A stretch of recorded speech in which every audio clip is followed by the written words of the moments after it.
Hola, buenas tardes, soy Albert Masdeu y bueno, hoy vamos a hacer otro vídeo. Los últimos vídeos que hemos estado haciendo han estado relacionados pues con cartas natales y mañana pues voy a seguir haciéndolas. Es decir, hemos hecho ya la carta natal de Milei, hemos hecho la carta natal de Steve Jobs y espero mañana pues ilustraros pues con la carta natal de Elon Musk, ¿no? Que ya está preparada. Pero de todas maneras, tenía intención en el día de hoy de iniciar un nuevo ciclo en donde vamos a hablar de ciertos conceptos de psicología adaptados a la praxis astrológica, sobre todo a la praxis de consulta, ¿no? Entonces, pues los vamos a manejar más que nada para demarcarlos. La astrología moderna los ha de alguna forma hasta cierto punto deformado, y la idea, por lo tanto, es precisamente pues establecer pues un criterio que nos sirva para tener una buena referencia, ¿no?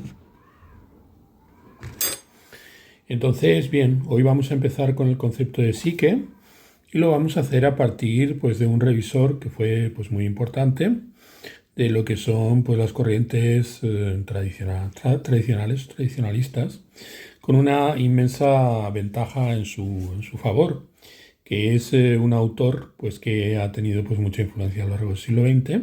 Ya hemos hablado de él en sesiones anteriores, sobre todo cuando hablábamos pues de los 7 sermones a los muertos, que es una serie pues que os recomiendo que retoméis los que no la hayáis visto. Y hoy vamos a tratar el concepto de la psique, que es un concepto que vamos a ilustrar pues de manera detallada. Vamos a tratar de ilustrar de manera detallada. Muy bien, empezamos hablando de una noción que tuvo una influencia pues muy grande en el siglo XVIII, ¿no? Voy a hablar acerca de una topología de los cielos, ¿no? Tener en cuenta que lo que refleja la estructura del sistema helenístico, de la visión de lo que es el ámbito de lo trascendente, pues es también, a la vez que una noción topológica, es también una noción, podríamos llamarlo así, escatológica, ¿no? Hay un texto de Emanuel Swedenborg que dice algo así como lo siguiente: hay 3 cielos y estos siguen una secuencia y son interdependientes. Los niveles más profundos de la mente y disposición humana siguen un patrón similar. Tenemos una naturaleza central, intermedia y externa. 3, por lo tanto: central, intermedia y externa. Y esto se debe a que cuando la humanidad fue creada, todo el diseño divino se integró en ella. De modo que en cuanto a estructura, el ser humano es el diseño divino y por lo tanto un cielo en miniatura. Por la misma razón, estamos en contacto con el cielo en relación con nuestras naturalezas internas. Lo exterior y lo interior en los cielos, o en cada cielo en particular, son como nuestro propio aspecto volitivo y su aspecto cognitivo. Lo volitivo es como una llama y lo cognitivo como la luz que proyecta. Así podemos concluir que el estado de nuestra naturaleza interna es lo que constituye el cielo y que este cielo está dentro de cada uno de nosotros y no fuera de nosotros. Me cabe la convicción de que esa visión está muy influenciada en una visión tripartita que se puede colegir a partir de la descripción psicológica de lo que es el pensamiento de Carl Gustav Jung. Lo que pasa es que no siempre ha sido enunciado de esta manera y es un tanto pues el modo en que yo lo interpreto, ¿no? De todas maneras, creo que puede ser muy útil en el marco de lo que definimos habitualmente como la metafísica en la arquitectura del pensamiento de la astrología tradicional, ¿no? El concepto fundamental subyacente a toda la obra de Jung y a toda la psicología, de hecho, es el concepto de psique, que es el que vamos a analizar en profundidad. El término se deriva del griego psique, que significa alma, y se refiere a la mente humana en el sentido más general. De hecho, mientras que la palabra mente suele usarse, incluso por el propio Jung, en el sentido restrictivo de intelecto o pensamiento racional, psique tiene una connotación más amplia que abarca no solamente el pensamiento, sino también la intuición, la imaginación, el sentimiento, la emoción, etc. Cuando, por ejemplo, nosotros estamos hablando acerca de la luna, que la luna representa la sustancia, el proceso a través del cual, o la jorá, como comentábamos al hablar del time de Platón, esa sustancia fundamental, comentábamos también que la luna representa tanto la imaginación, como la memoria, como la percepción, como la voluntad. Y es reactiva, es decir, su función básicamente es estimulada por las condiciones externas, genera los procesos de transformación y genera los procesos de corrupción que a través de la acción del Sol pues generan pues todo lo que está vinculado pues a la vida, ¿no? Y por lo tanto pues representa en sí, en su seno, pues los 5 elementos, los 4 elementos, y con un quinto elemento que está relacionado con la parte trascendental. Cuando estuvimos hablando acerca de los elementos y su relación con la psicología, también lo hicimos en un vídeo, hablábamos acerca de la concordancia o de la traslación que se puede hacer a partir de lo que representa la luna, Selene, en el marco helenístico tradicional, y lo que es el alma, ¿no? Por eso, cuando hicimos el vídeo acerca de las aflicciones de la luna, pues al hablar de las aflicciones de la luna, en los títulos, lo que hablamos fue de las aflicciones del alma, ¿no? Porque el alma y la luna están íntimamente vinculadas. Las potencias del alma, que son la memoria, la percepción, la imaginación y la voluntad, se expresan a través de los cuatro elementos y por lo tanto de los principios que están incardinados dentro de esa idea y dentro de esa dimensión simbólica en la cual hablamos pues del orbe sublunar y de la sustancia sublunar. El significado preciso que Jung atribuye al término psique es de suma importancia para interpretar su metafísica. La razón es que para Jung y todos los psicólogos profundos, la psique abarca no solamente procesos conscientes, sino también procesos inconscientes. Ahí estamos resonando pues, con el concepto de imaginación activa, ¿vale? La imaginación activa es una imaginación que se despierta a partir del estímulo procedente del exterior y genera una acción que es una acción que brota del incondicionado del alma y del incondicionado, por lo tanto, relacionado pues, con la condición del ente que se corresponda, ¿no? El estatus psíquico de esas instancias inconscientes debería ser explicada y justificada, ¿no? Pues mientras que nadie cuestiona la naturaleza psíquica de los procesos conscientes, no queda claro inmediatamente qué es lo que caracteriza un proceso inconsciente como psíquico. Entonces, esa doble dimensión es una dimensión que no se aprecia en la noción de alma tradicionalmente como una discontinuidad. Es decir, no existe una discontinuidad entre los procesos mentales inconscientes y los procesos mentales que denominaríamos procesos mentales conscientes. Y por lo tanto no hay una diferencia en ese marco que nos permita decir que lo que experimentamos consciente e inconscientemente estén en dominios separados y que no estén pues vinculados a la noción de psique en su sentido más profundo, ¿no? Por lo tanto, pues podríamos argumentar que el estatus psíquico de estos procesos inconscientes debe ser explicado y justificado, pues mientras que nadie cuestiona pues esa naturaleza psíquica de los procesos conscientes, pues para la mayoría pues no está claro qué es lo que caracteriza un proceso inconsciente en relación con la psique. Entonces podemos decir que los procesos inconscientes son meramente fisiológicos, por ejemplo, y como tales de la misma naturaleza material, en oposición a la naturaleza psíquica, y podríamos decir, por lo tanto, que el proceso mental es equivalente al proceso funcional pues, que desarrollaría cualquier órgano, ¿no? Cualquier órgano del cuerpo, ¿no? Y por lo tanto, pues, se ha tendido a pensar en algunas circunstancias pues, que el flujo de conciencia es como la bilis o como la orina de acuerdo, del cerebro, ¿no? Pues el cerebro representaría, de acuerdo, pues un órgano, pues como los riñones o como el hígado, ¿no? Entonces el cerebro, en esta visión fisicalista, y podríamos decirlo así, un tanto burda, vendría a representar simplemente pues un órgano que tiene como subproducto aquello que nosotros llamamos la mente, ¿no?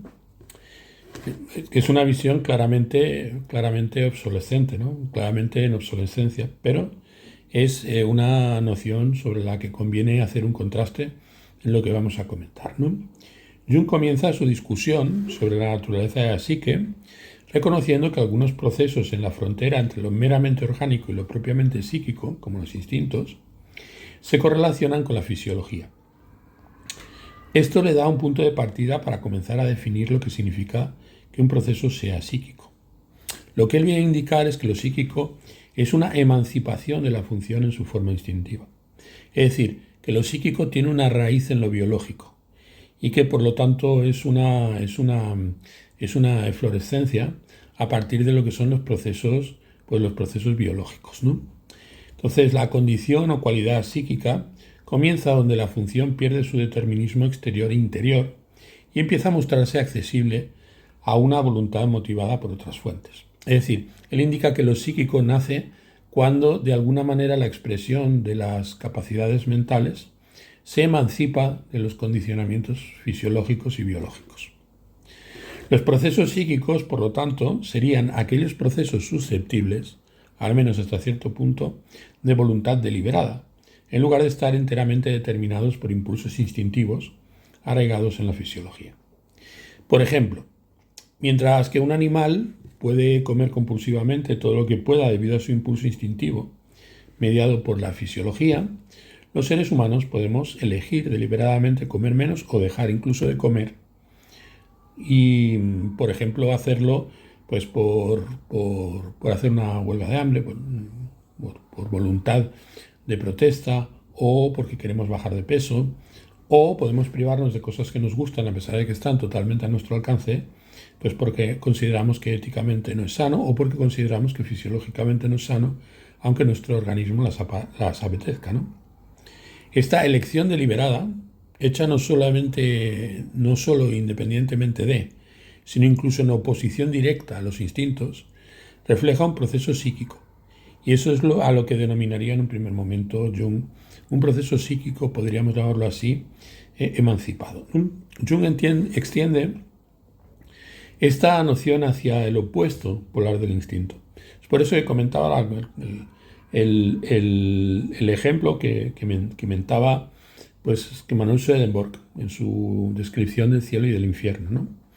Es decir, existe como una dimensión tripartita. Aquí veremos el detalle que une la visión de Jung con la sugestión, con la intuición de Manuel Swedenborg.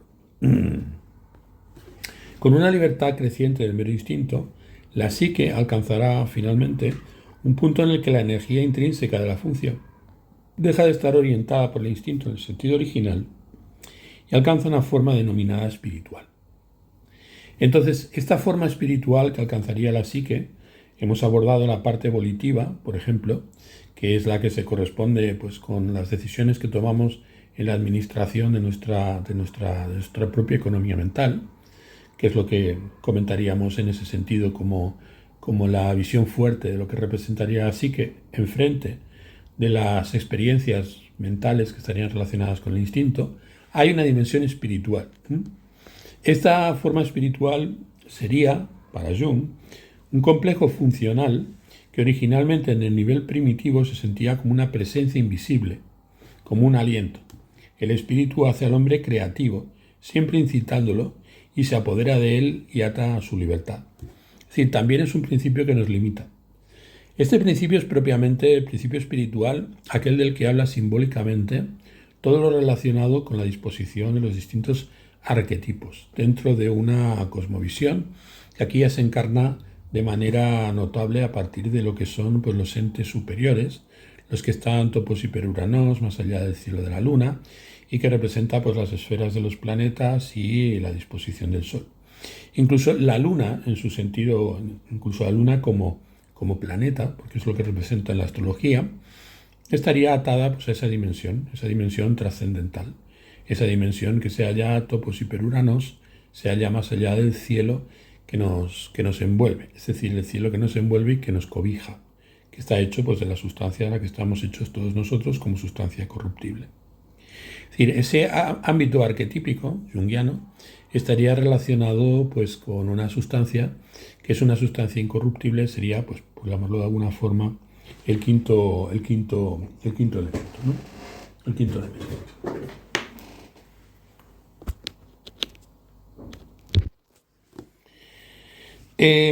Las personas que subliman sus impulsos instintivos en una vida de abnegación, orientada hacia propósitos altruistas, encarnan dicha forma espiritual.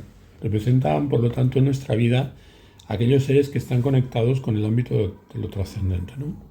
Podríamos decir que son pues, personajes cuya función social, cuya función espiritual está en conexión con esas instancias superiores, ¿no?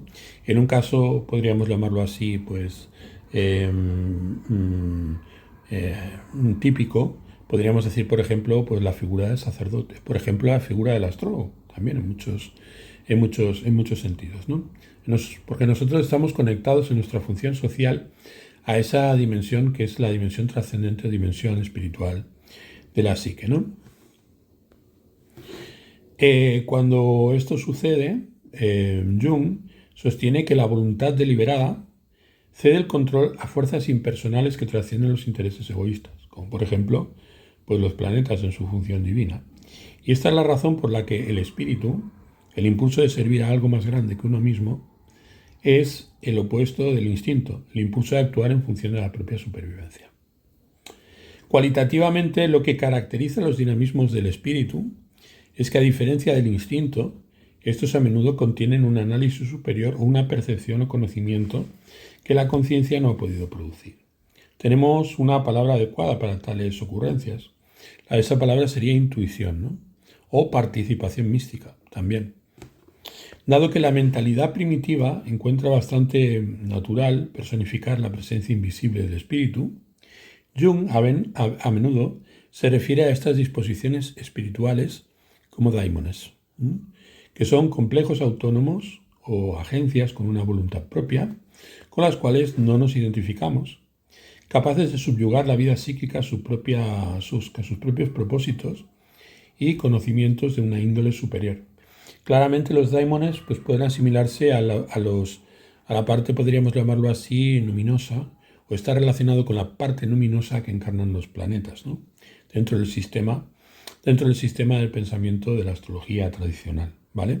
Los daimones, cuando nosotros buscamos nuestros daimones, en la astrología los asociamos generalmente a los planetas. Cuando estamos hablando del buen y mal daimon, que están relacionados con el 11º y con el 12º lugar, ahí estamos buscando nuestro ángel y nuestro demonio. O cuando nosotros buscamos el planeta que representa pues, nuestras desdichas, estamos viendo la mala fortuna, que está relacionada con el 6º lugar. Con el 5º lugar, pues las bendiciones, ¿no? Está relacionada con los hijos y que también está vinculado pues, a lo que representa a Venus y a lo que representa el quinto lugar, ¿no? Pero además también se asocian obviamente a los planetas regentes de esos lugares, ¿no? Cuando nosotros estamos mirando la carta, también los planetas que rigen los distintos periodos en nuestra vida, pues tienen la función de ser nuncios y en sus relevos van transmitiendo pues lo que son el gobierno sobre nuestra vida en etapas determinadas, ¿no? Es decir, cuando hablamos del planeta divisor, ¿vale? Que es el planeta que paulatinamente va estableciendo pues un relevo en cuanto a qué daimon es el que gobierna pues cada época de nuestra vida, ¿no? Entonces esa dimensión espiritual nos habla del complejo como si el complejo fuera un ser autónomo capaz de interferir con las intenciones del ego. Es decir, la parte de la psique con la que nos identificamos y que controlamos deliberadamente. Por lo tanto, la posición de los planetas dentro de este esquema estaría orientada a esa dimensión de la psique que de alguna manera es autónoma, tiene capacidad de sobreponerse sobre nosotros y que puede interferir pues, con el devenir podríamos llamarlo así, automático de nuestra psique y de nuestra realidad en torno, ¿no? La realidad con la que nos vinculamos. Esto determina la relación entre esas diferentes entidades complejos, que se comportan de hecho como personalidades secundarias o parciales que tienen una propia vida mental, es decir, una vida mental propia, ¿vale? Y por lo tanto irrumpen en nuestra vida como elementos psíquicos que influyen en el devenir y que muchas veces pues, causan circunstancias, eventos que tienen un carácter providencial, ¿no? Y esa es la parte muy importante en la que incide esta estructura de lo mentado en relación con estas cuestiones pues, en nuestras vidas, ¿no? Irrumpen en nuestras vidas provocando pues, giros que son giros pues, más o menos decisivos, de alguna manera constituyen pues, nuestro fatum, ¿no? Nuestro destino. Cuando estos complejos autónomos emergen de la mente inconsciente e invaden la conciencia con sus convicciones e impulsos extraños e inexpugnables, uno se convierte en alguien poseído por un daimon, por así decir, transformándose en una víctima indefensa. Las vidas altruistas de los santos, por ejemplo, ejemplifican la subordinación de nuestra voluntad personal a los propósitos superiores de la providencia impersonal y espiritual que está vinculada a los daimones, como estábamos comentando. Por ejemplo, Gurdjieff habla de que los daimones viven en la luna, viven en la cara oculta de la luna, como decir, en la cara oculta de la psique. Cuando él se refiere a la cara oculta de la luna, se refiere, si la luna representa el alma, pues a esa faceta inconsciente a la que no podemos acceder directamente, sino que solamente podemos entenderlas a partir de los síntomas que producen pues esas instancias inconscientes. Es decir, un trauma, por ejemplo, de la infancia, pues se manifiesta en nuestra vida a pesar de que está obliterado, está olvidado, pues a través, por ejemplo, de la tirria que le tenemos, pues a las botellas, por ejemplo, a las botellas destapadas, ¿no? No aguantamos las botellas destapadas, ¿no? Y podemos acceder a la cara oculta de la luna a través de esas manías o a través de esos síntomas más o menos paralizantes, más o menos disfuncionales, ¿no? La imagen que se nos presenta entonces es la de una psique ubicada entre el instinto en el extremo inferior y el espíritu en el superior. Es como que conforma una especie de sándwich. Lo que pasa en el instinto y lo que pasa en esa dimensión superior, la dimensión que ocupan los daimones, la dimensión que ocupan esos seres espirituales, son dos dimensiones objetivas sobre las que no tenemos ningún control. Nos vienen externas o nos vienen del interior desde un lugar a donde no podemos acceder.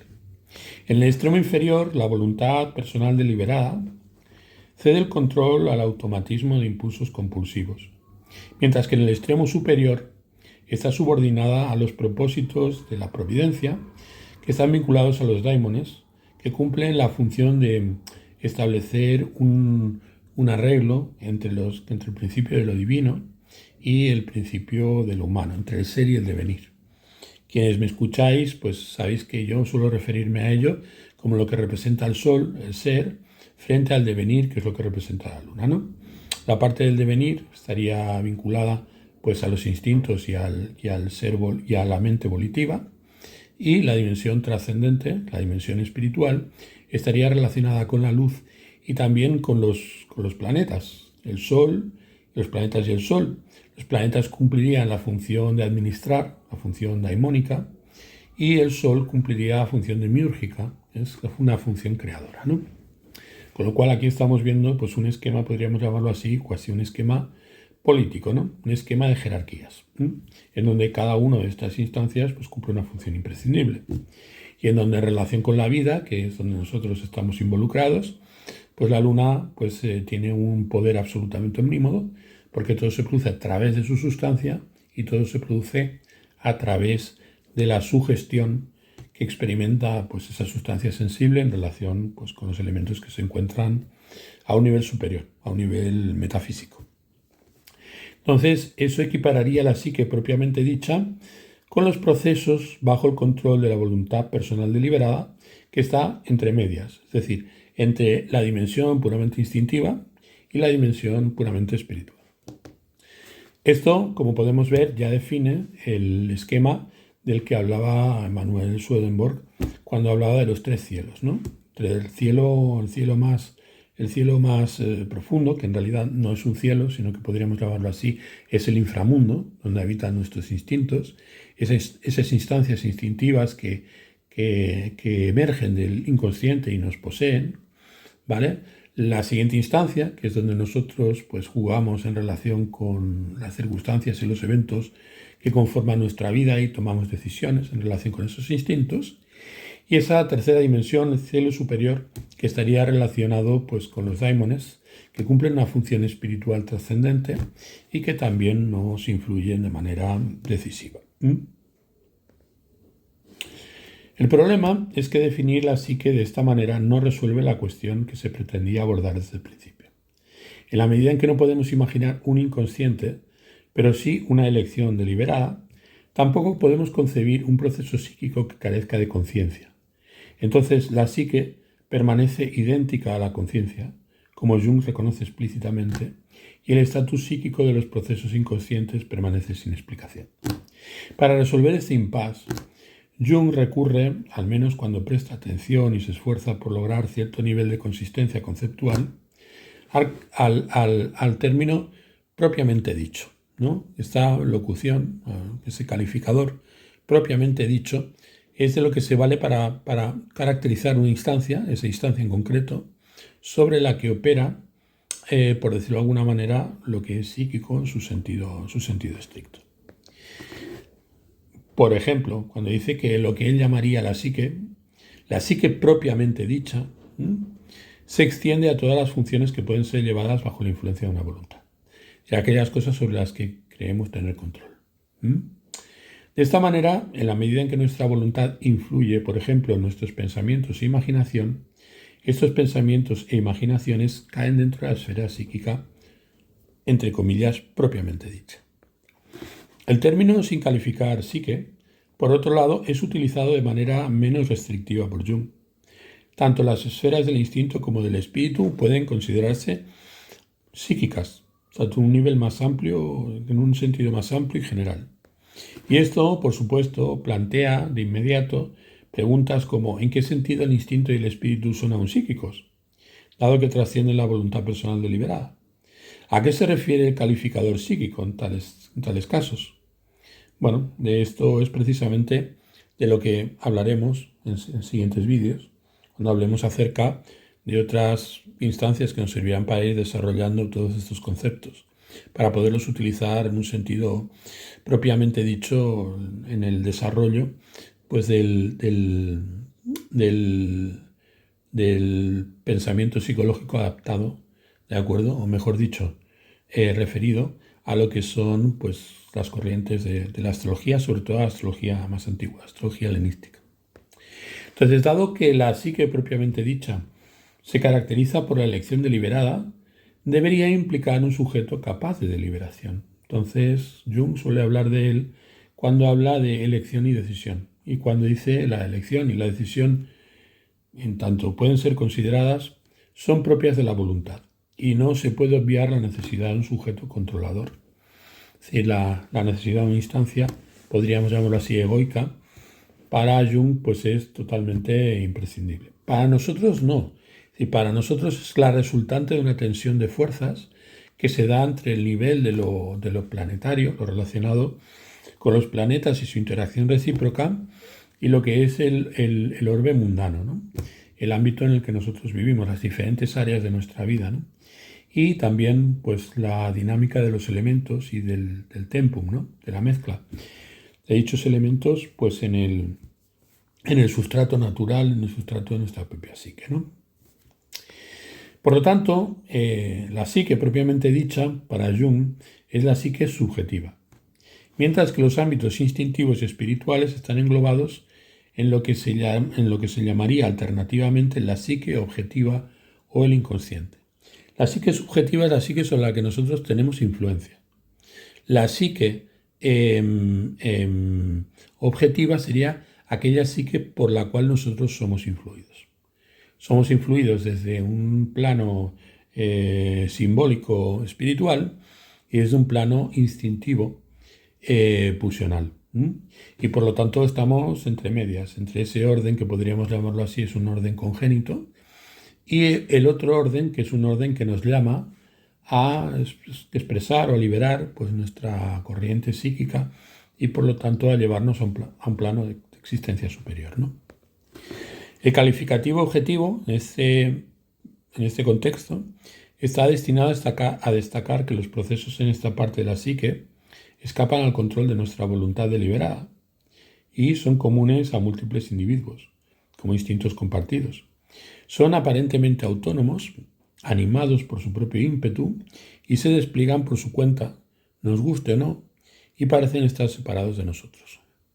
El término inconsciente, a su vez, sirve para resaltar que al menos algunas de las propiedades definitorias que podríamos atribuir a los contenidos conscientes, como ser accesibles a través de la introspección, a través de la mirada a nuestro foro interno, no están presentes en el llamado inconsciente. Aunque los procesos objetivos en el inconsciente escapan a nuestra conciencia introspectiva y al control de nuestra voluntad, aún podemos experimentar sus efectos en la psique subjetiva, como lo podemos experimentar a través de los sueños, podemos experimentar a través de las visiones místicas, la podemos experimentar a través de las casualidades y de los llamados espirituales, podemos sentir a través de la pulsión sexual, de la libido también. No podemos controlar estas visiones que surgen inopinadamente. La mayor parte de las veces somos pues como complacientes con ellas, porque no las podemos evitar y no nos paramos a pensar que realmente nos poseen, es decir, que realmente ejercen control sobre nosotros. Y nosotros vamos y venimos. Solamente cuando son perturbadoras, cuando realmente nos causan discontinuidades, cuando de alguna manera pues, nos hacen sentir presos de la angustia, nos hacen sentir presos de la melancolía, es cuando solemos darle esa dimensión autónoma y es cuando se nos hacen pues, más claramente evidentes, ¿no?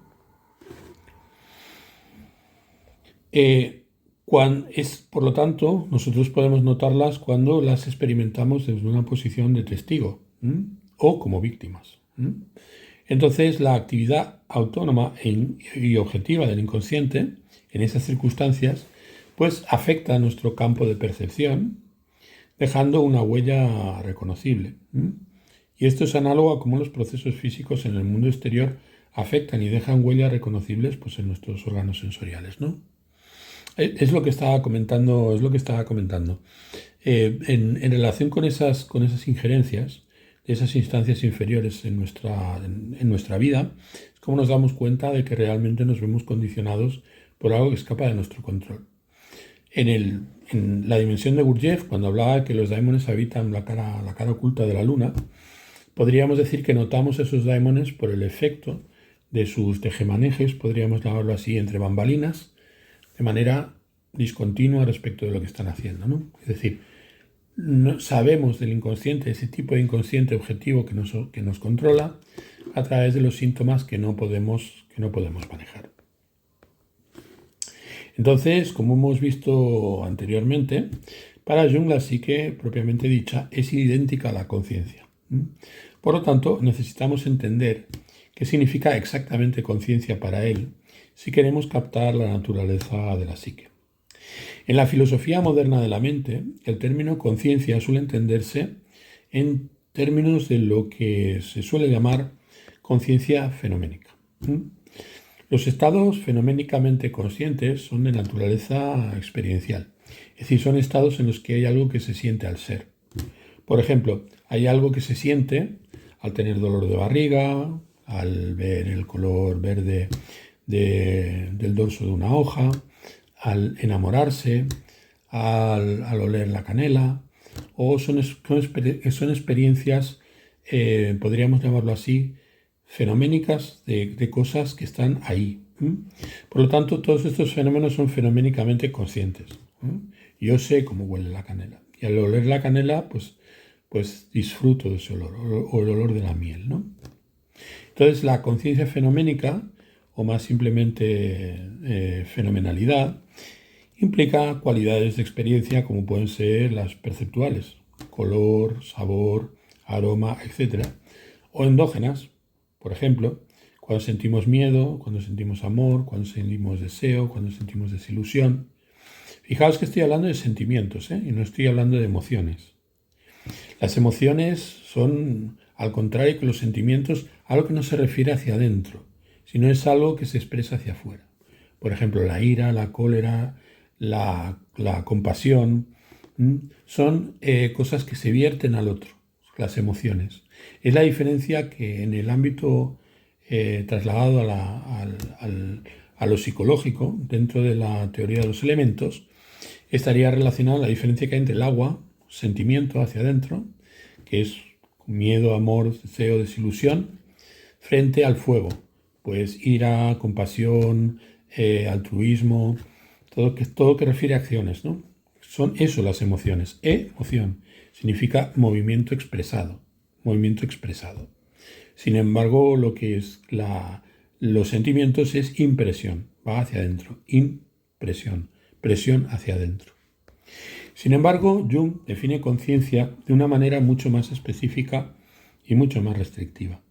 Para él la conciencia es un tipo determinado, relativamente pequeño, una clase de fenomenalidad, definido en base a 3 propiedades clave. La primera ya la hemos encontrado al discutir la psique propiamente dicha. Son los estados mentales bajo el control de la volición personal deliberada, esos que son conscientes. Pero Jung le da una vuelta más. Dice, debido a su libertad empírica de elección, la voluntad necesita de una autoridad supraordenada, algo así como una conciencia de sí misma. La volición presupone un sujeto que elige y que imagina diferentes posibilidades. Esto es una alusión a lo que en la psicología contemporánea llamaríamos metaconciencia o reflexión. La autoridad supraordenada es un proceso experiencial metacognitivo que está más allá más allá de la constatación de un estado interno, que inspecciona, interpreta y evalúa otras experiencias de nivel inferior correspondientes a las diferentes posibilidades en cuestión. Para tomar una decisión considerada respecto a una de esas posibilidades, el proceso metacognitivo debe representar el contenido respectivo de las experiencias de nivel inferior. Periódicamente la atención se dirige explícitamente hacia la evaluación de los contenidos de la experiencia. La metaconciencia implica una representación explícita, fenoménica, en la que uno interpreta, describe o de otro modo caracteriza el estado de la propia mente. Al representar sus propios contenidos experienciales, la representación constituye una reflexión de un contenido que es contenido de experiencia a un nivel superior de cognición. La autoridad supraordenada logra una especie de conciencia de sí misma, como afirma Jung. Y Jung parece haber buscado mejores formas de expresar este punto a lo largo de su carrera. Sus primeros escritos muestran un esfuerzo por transmitir su intuición con claridad. Por ejemplo, en ciertos pasajes apela a los términos de intensidad, concentración y atención. Si la atención a determinados estados de nuestro propio flujo de sensaciones o de sentimientos es una acción metacognitiva. Es decir, yo me siento mal, ¿no? Estoy reflexionando acerca de mi sentir mal, ¿no? Es sentir que siento, ¿vale? O saber que siento. Mientras la conciencia es intensiva y concentrada, yo me estoy concentrando en mis estados mentales, es transitoria y se dirige hacia el campo inmediato de atención. Es decir, se dirige hacia la cosa a la que atiende. Y las cosas son muy diferentes con el inconsciente. Este no es concentrado e intensivo, sino que se dispersa hacia la oscuridad. Es decir, el sentido que se administra a través del dominio del inconsciente se extiende hacia todas las capas del ser, desde esa sensación hacia abajo. Es decir, me me impregna. Sea como fuera, el punto es que la conciencia implica una representación de contenidos psíquicos dentro del campo de atención del sujeto.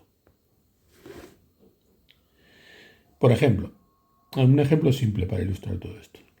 Supongamos que alguien te pregunta si sientes dolor en la barriga. La pregunta te impulsa a introspectar y a evaluar tu campo subjetivo de sensaciones corporales a la hora de examinarlo con tu atención. Para que puedas responder que sí sientes el dolor, deben cumplirse dos condiciones. Primero, necesitas estar experimentando el dolor. Si no lo estuvieras experimentando, mejor dicho, si no lo estuvieras viviendo el dolor, pues no podrías dar fe de él. Segundo, necesitas saber que estás viviendo el dolor. Es decir, necesitas experimentar el dolor. La vivencia es la vivencia bruta del dolor. Yo puedo estar sintiendo un dolor muy intenso, pero si no me doy cuenta de que lo estoy sintiendo, pues es como si en realidad pues no lo sintiera, ¿vale? Esta segunda condición, el conocimiento de la vivencia, es la representación. Una reflexión metacognitiva de un contenido vivencial de nivel inferior. Si no se cumple alguna de estas condiciones, no puedes reportar el dolor ni siquiera a ti mismo. Observemos, por lo tanto, que la segunda condición no se implica ni se deriva de la primera. En cambio, requiere un proceso de experiencia adicional a la experiencia original. Si tienes el dolor, pero no te vuelves consciente reflexivamente de él, por ejemplo, simplemente no le estás prestando atención, no sabrás que lo tienes. A efectos prácticos, todo se desarrollará como si no tuvieras el dolor. Otro ejemplo. Aunque siempre experimentas tu respiración, el aire que entra y sale de tus fosas nasales, los movimientos de tu diafragma, la expansión y la contracción de tus pulmones, solo ocasionalmente, como en este momento, porque te estoy pidiendo que centres tu atención sobre ella, pues representan esta experiencia y sabes que la tienes. Es decir, tú estás respirando todo el tiempo, eso es una vivencia. Vives el hecho de estar respirando todo el tiempo.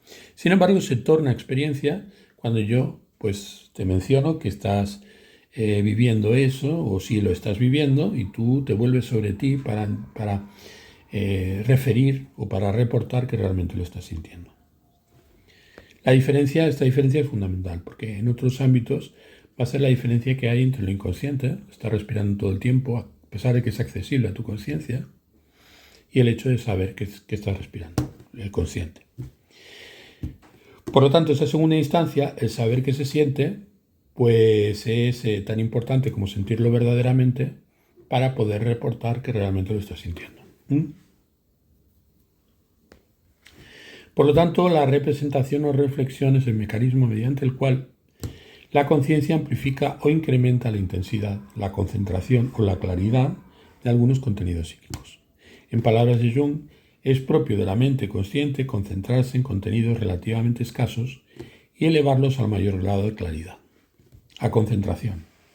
Esto no es solo lo que distingue a los humanos del resto de la naturaleza, sino también lo que confiere, en un sentido importante, realidad a la naturaleza misma, ya que sin la reflexión consciente, el mundo no existiría. En un contexto clínico, los psicólogos de la época de Jung no podían diferenciar entre la ausencia de una experiencia y la mera ausencia de la representación de la experiencia. En el fondo siempre necesitaban la reflexión de la experiencia para poder interactuar con el paciente. Es decir, si simplemente el paciente sentía dolor, no podían saber qué implicaciones tenía eso psíquicas o mentales para la persona, dado que la persona no registraba el hecho de estar experimentando eso cuando se lo mencionaba, ¿no? O cuando nos planteábamos el efecto que tenía un contenido inconsciente. En ambos casos, los pacientes no reportarían la experiencia, ni siquiera a sí mismos. Lo que pasa es que recientemente, gracias a los avances en neuroimagen y el desarrollo de los llamados paradigmas sin reporte, los neurocientíficos pueden distinguir la diferencia. Por lo tanto, es perfectamente comprensible que Jung considere la metacognición un atributo necesario de la conciencia, porque a fin de cuentas, lo único con lo que contaba eran los reportes introspectivos de sus pacientes. Finalmente, Jung añade una tercera propiedad definitoria de la conciencia. al discutir el desarrollo progresivo de la conciencia en los niños. Dice, cuando el niño reconoce a alguien o algo, cuando conoce a una persona o una cosa, entonces sentimos que el niño tiene conciencia. Pero, ¿qué es el reconocimiento o el reconocimiento en este sentido? O el conocimiento en este sentido. Hablamos de conocer algo cuando logramos vincular una nueva percepción a un contexto previamente establecido. Conocer se basa, por lo tanto, en una conexión consciente entre contenidos psíquicos. Ignorando el carácter circular con el que Jung parece definir la conciencia en este pasaje, el punto clave es este. No puede haber conciencia sin tejidos firmemente entrelazados de asociaciones cognitivas. Un niño, por ejemplo, reconoce a su madre porque existen múltiples asociaciones cognitivas que vinculan madre con otros contenidos de la experiencia, tales como ser cuidado, el hogar donde vivo, el padre, el coche, el jardín, la seguridad. Todo eso está en el campo relacionado pues, con la experiencia de la madre, ¿no? Porque, por ejemplo, al hablar de ser cuidado, la madre es la cuidadora. Al hablar del hogar donde vivo, pues es donde también vive mamá, ¿no? El padre, pues es el señor que se acuesta con mamá. O el padre es quien tiene pues acceso a la figura materna y quien cuida de la madre de la misma manera en que la madre cuida del niño. O el coche, pues que es con lo que la madre pues lleva al niño al colegio. O el jardín, lo que estábamos comentando, que es el lugar en donde a la madre le gusta estar. O la seguridad, que es lo que aporta la madre al niño, ¿no? Según Jung, la conciencia, por lo tanto, es un subconjunto de lo que hoy llamaríamos conciencia fenoménica. Además de ser experiencial en su naturaleza, los contenidos conscientes deben estar bajo el control de la volición personal deliberada, ser representados o reflejados metacognitivamente, de modo que sean introspectivamente accesibles y reportables, y estar vinculados dentro de un tejido firmemente entrelazado a asociaciones cognitivas. No vale una referencia cognitiva aislada, carece totalmente de sentido. Es decir, las cosas no pueden estar únicamente referidas a un estado interno. Deben también definir un campo de conciencia en donde se pueden dar esas experiencias. Todo eso en relación con la astrología es muy importante, porque nosotros estamos viendo, cuando analizamos una carta, relaciones planetarias. Y esas relaciones planetarias han de tener necesariamente una interacción, deben formar un tejido. Si no hay un tejido, el sentido del planeta pierde totalmente su asidero con la realidad. El gran problema que hay en la astrología moderna es precisamente que la astrología moderna aísla a un planeta en un signo y una casa.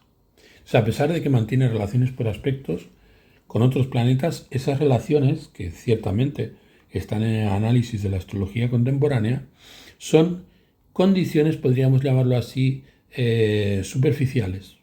Se refieren pues a si hay resistencia, si no hay resistencia, y se refieren únicamente a aquellos planetas que están en el orden del contacto de unos y otros.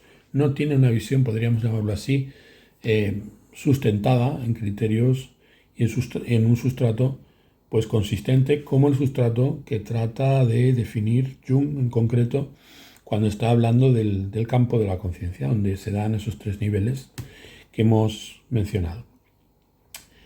De aquí en adelante podríamos utilizar el término conciencia, el calificativo consciente, en el sentido restrictivo definido y hablar de la fenomenalidad o de la vivencia junto con sus calificativos respectivos al referirnos a la noción más amplia de conciencia fenoménica. Todas estas consideraciones, no quiero alargar más el vídeo porque ya llevamos casi 50 minutos. Voy a seguir hablando de estas cuestiones a lo largo del día de mañana, seguramente, y las vamos a definir con mayor precisión. Quisiera, por lo tanto, que quedaran claras pues, algunas nociones que son muy importantes a entender el concepto de psique cuando nosotros estamos hablando del campo de la conciencia, que es en el campo de la conciencia donde ocurren las cosas que realmente son decisivas, donde ocurren los acontecimientos, en el campo de la conciencia. Luego, si no entendemos a cabalidad lo que representa de la psique extendida, esa psique en tres niveles, vamos a tener una noción muy borrosa o poco definida acerca de aquello de lo que estamos hablando cuando definimos el campo astral o la dimensión astral del análisis de una natividad, por no saber esos eventos que ocurren más allá, cómo se relacionan con lo que nosotros vivimos más acá, ¿vale? Por lo tanto, es decisivo comprender estas nociones y tenerlas muy claras, ¿no? Hablaremos de esto también, pues, en largo y tendido mañana. Por lo tanto, sin más, y emplazándoos para la segunda parte de este vídeo, pues os pediría que os suscribierais si no estáis suscritos, que le deis a la campanita para que os avisen cuando vaya subiendo vídeos en las próximas jornadas, en los próximos días, y comentad para que, bueno, pues para que vea interacción y cómo está impactando en vosotros, también para que pueda adaptar las explicaciones y el contenido de los vídeos pues a vuestros deseos, pues que para mí pues que es un placer. Muy bien, sin más, desde Logos Astrológico, yo Albert Masdeu, pues me despido por hoy, os mando un abrazo y nos emplazamos para siguientes ocasiones. Un placer, buenas tardes.